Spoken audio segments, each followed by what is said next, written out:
So we get asked lots of questions as short-term rental hosts, right? But as we know, if you've been listening to this podcast, we don't need to personally respond to all of those. We can automate a lot of them. In fact, we can automate the majority, but there are still questions that you're going to get asked. This is part 3 of a 3-part series on the questions that you will get asked after running your short-term rentals for a while. These questions are specific to when a guest has checked out, when their reservation has ended. I've got 9 questions for you this week. Welcome to Short-Term Rental Riches, where we'll discuss investing in real estate, but with a specific focus on short-term rentals to help you build wealth faster with as little headache as possible. So, if you've been listening to this podcast for a while, you know my team and I have managed a heck of a lot of reservations. Hopefully you listened to the first 2 parts of this 3-part series on questions. We've been asked a lot of questions. We've sent and received over 140,000. So we've got a little bit of experience with this, a little bit of street cred, I guess you could say. But I want to break down this week 9 questions that you guys are very, very likely to get asked. You will get asked, in fact, all of these questions at some point. So these are after a guest checks out, after the reservation ends. The first part were pre-inquiry questions, so before a guest checks in your property, and the second part of this 3-part series were questions that you'll get while a guest is in your property. So let's just go ahead and get started. Question number 1 you will get when someone's reservation ends. So maybe they haven't actually left yet, but the reservation's over. They're gonna ask, can I have a late checkout? Hopefully they've asked you a little bit in advance. Hopefully you have your answer already set up for this.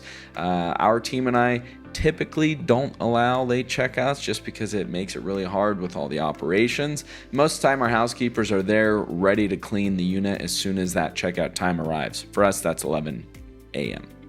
Number 2, can I extend my stay? Sometimes people ask this very last minute when they're checking out. And so that will come up. They're going to ask you if dates are still available. If they're not, maybe you've got another place to put them. But if not, unfortunately, that's just what happens when we do things super duper last minute. Number 3, is there anything we need to do to check out? So we send our checkout instructions to all of our guests a few hours before their checkout time. And they're very simple. Usually it's just, hey, if you don't mind, please turn off the lights in the AC unit and lock the door behind you. We don't ask them to take out the trash. We don't ask them to pile up the linens or anything like that. Of course, you can if you want to, but guests are going to ask you what they need to do to check out. Number 4, I left my blank at your property. I left my, most common, it's a phone charger. But sometimes someone leaves something a little more valuable, and they will certainly leave items in your property. So you need to have a way to kind of manage that. We have storage spots on a lot of our properties, so we will store some things in there for a period of time if a guest asks for them. We're happy to ship them back. You know, if it's something valuable, if it's going to cost us a lot to ship, then we would charge them for that as well. But most common thing you're going to get are phone chargers. You're going to get a ton of those because people don't really come back for those small little tiny things. But people are going to leave items, so make sure you've got a plan to handle that. Number 5, we checked out, but can we leave our luggage at your property? Up to you guys how you want to handle that.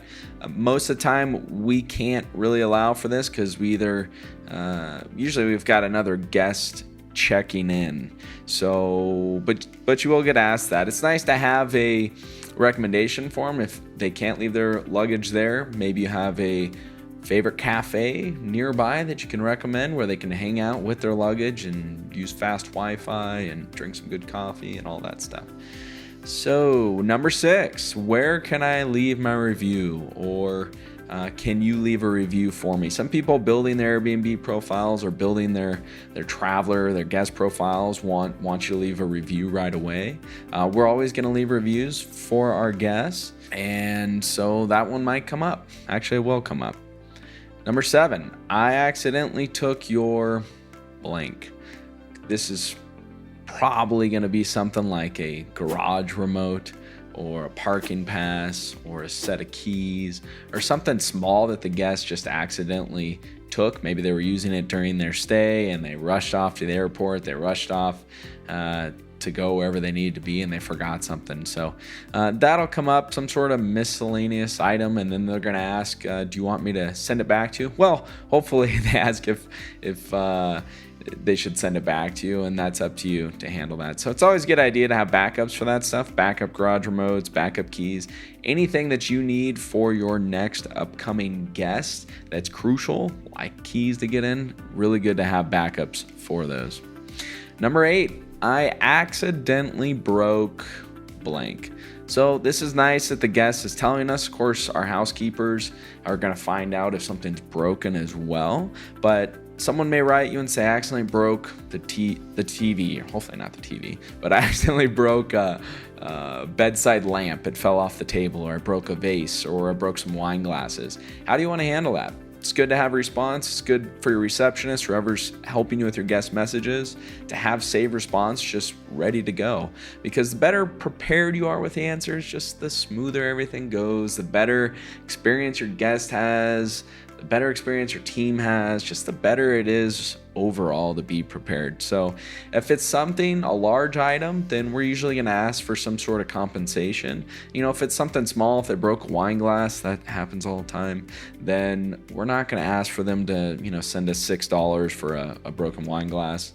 But if they broke a whole bunch of glasses or they ruined a whole bunch of towels, then we are going to ask for some sort of compensation, and we would file a resolution if that's something that we need to do. So number 9, this is going to happen sometimes after a guest checks out. They get home, they view their invoice, they view how much they spent, and they're going to say, I got charged incorrectly. Now, if you're booking directly through Airbnb, that's going to be pretty cut and dry, right? They handle all of that.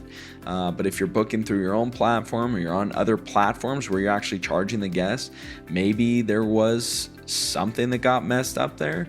But most all the time, or actually all the time, we have the reservation booked and the guest knows exactly how much it is up front. They may have misread something, unfortunately, but you will get that question, and how do you want to handle that? Do you want to work with them?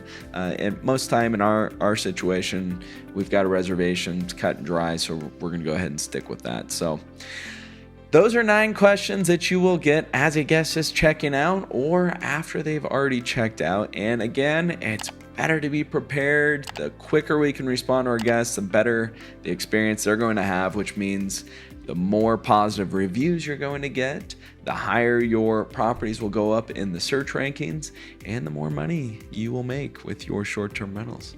So if you don't have answers for all those, just prepare them. Won't take very long. And until next time, I hope you have a wonderful day.